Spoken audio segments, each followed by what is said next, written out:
we talks about social rituals in India.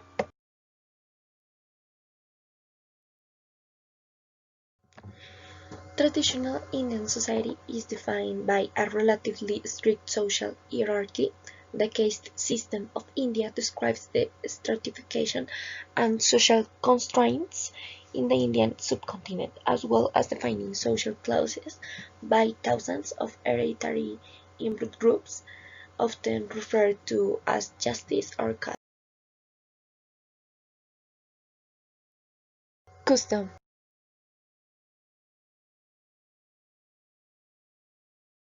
The marks on the forehead, like the tilaka, talks and action are controlled by this point of meditation. It's considered the center of wisdom.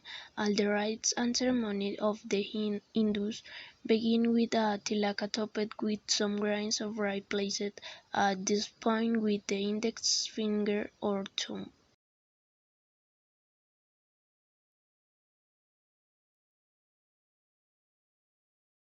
Bindi is saffron worn by girls and young women. It is generally a red dot that is worn by women between their eyebrows. Considered a symbol of the goddess Parvati, Bindi means feminine energy and is believed to protect women and their husbands. Traditionally, it is a symbol of union.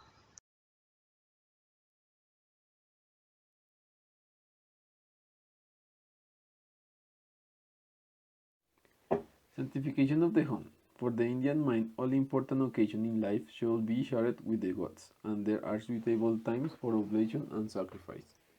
So is it the moment to take possession of a new home? The ceremony is called Griha Pavesha, the inauguration in which a new room is entered for the first time. It involves a ceremony before the sacred fire. He has to find the right day and time, and then an offering should be made to Lakshmi. Afterwards, it is customary to offer also the Grihadevata, whom the family particularly adores and protects. The ceremony is usually officiated by a priest, together with the owner of the house and its builder. All the rooms are blessed, and it is customary to give food to the priest, offer gifts to the guests, and request the blessing of all those present.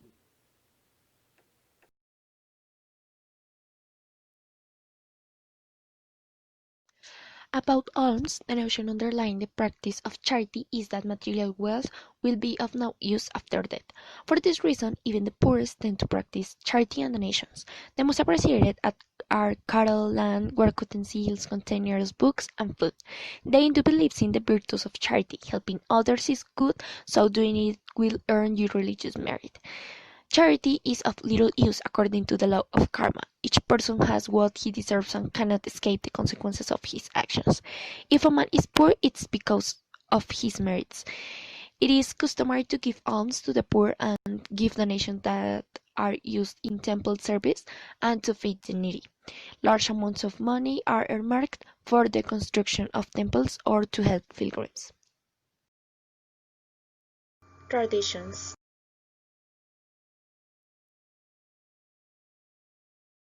Sacred rivers. Water is the symbol of conscious being. In it mass and it is movement. That is why all rivers have this sacred character and all kinds of religious ceremonies are carried out on their banks. They are local festivities in which women invoke goddess of the rivers to request fertility or to thank them with a series of rites on filling the waters with lamps light during the night.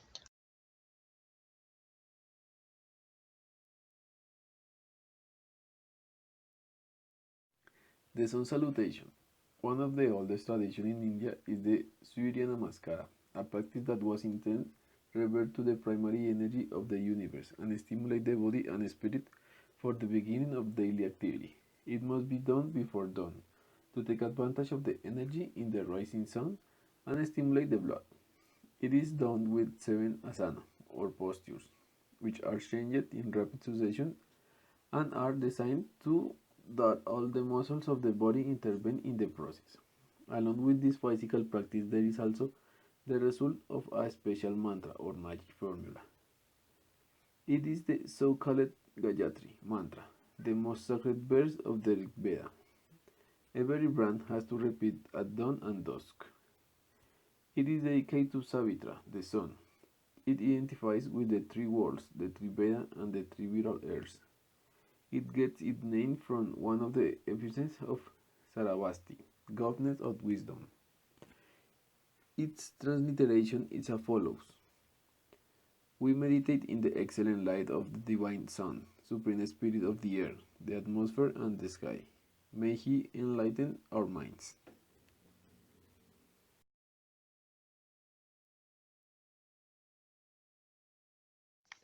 The divine being includes goods, men, beasts, and even inanimate objects alike. The sacred character of animals and that which has been sacred to them since ancient times in India as an integral part of nature. Some are sacred in themselves, like cows, thus the case of the elephant, the horse, the peacock, the swan, the lion. It's not difficult to love these animals, and the Indians do it. They respect them, protect them, and venerate them in their sacred iconography. This practice makes the Indian respect the ecological balance, lean towards a healthy vegetarianism, and live very naturally in contact with other living beings. The Indians live with the animals. They don't consider them a danger or attack them. A large number of species are specified in this process of sacralization. Some of them are in a privileged situation for cultural, economic, and other reasons. Rites. Christening is a rite that begins with the purification of the house to cleanse it of the impurities of birth. The child is wrapped in clean clothes and the mother hands her over to the father. In front of the sacred fire, the ceremony takes place to propitiate themselves to God. Through offerings of fruits, milk, butter, wheat and flowers. Mystical formulas are recited and the father calls his son by the chosen name.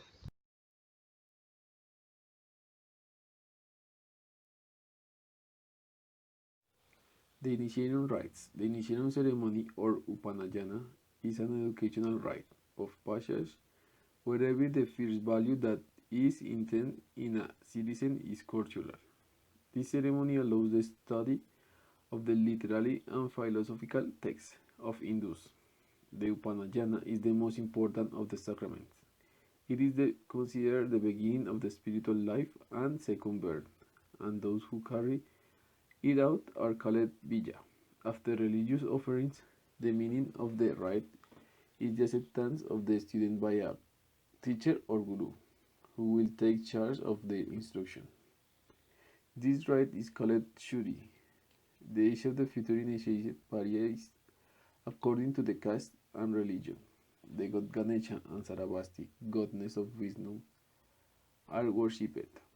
The night before the rite, the young man must watch in absolute silence, covering his body with a sandalwood paste, then a ritual meal and bath. The student dresses in special garments and receives the sacred card, called Janopavita or Janu, made of cotton or linen, full of symbolic elements and worn on all occasions. The cord is usually worn on the shoulder, above the left arm, and below the right. As a complement to this rite, the Verendama or beginning of Vedic studies and the Keshanta or the first shapes are performed.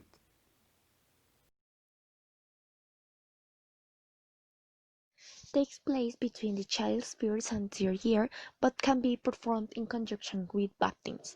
The purpose of this custom is hygienic to avoid parasites and help prolong life. The date is set according to the aspects of the planets, and the rite is carried out in home, although it can also be done in the temple. After making offerings to the good Ganesha, the mother bathes the child and dresses him in brand new clothes. She is placed to the west of the sacrificial fire, and her hair is smeared with a mixture of butter, yogurt, and water. Her head is shaved 3 times in a row, and a small log is left on the top that varies according to the family's customs.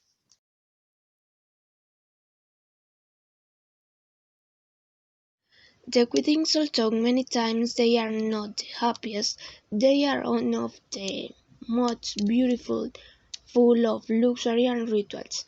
It celebrates in the hint a place adorned with many flowers. The groom usually arrives on horseback, and they usually burn their promises in a bonfire. They are a rite such as Vivaha, Again Parinaya, Saptapadi, and they use fire, honey, yogurt, and among others.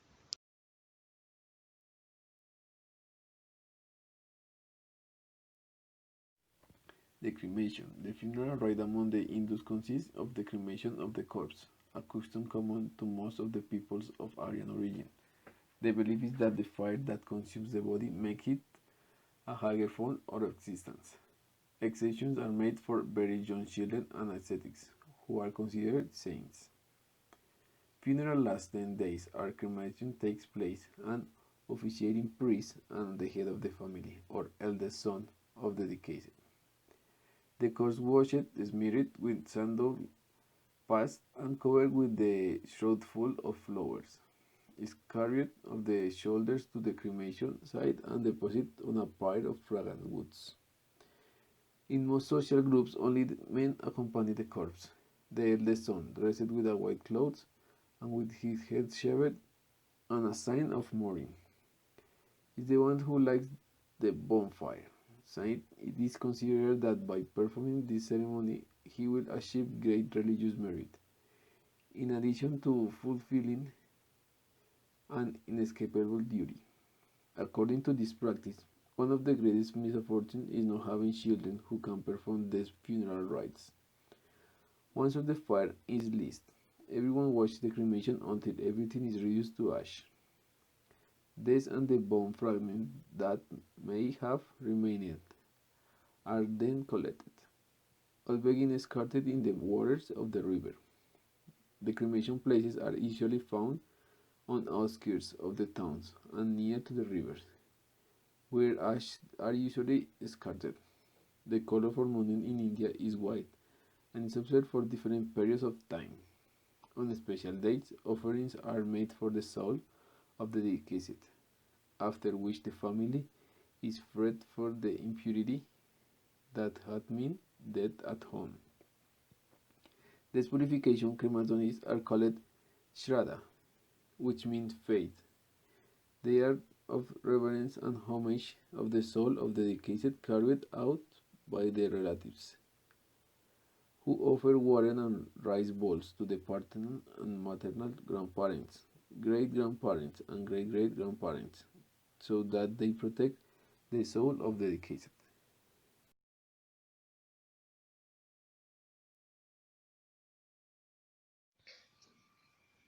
The puja is usually carried out daily. It's common practice not to take food an hour or two before. Sunrise and sunset are the most ideal times according to tradition, and it's customary for worship to be performed by the head of the family.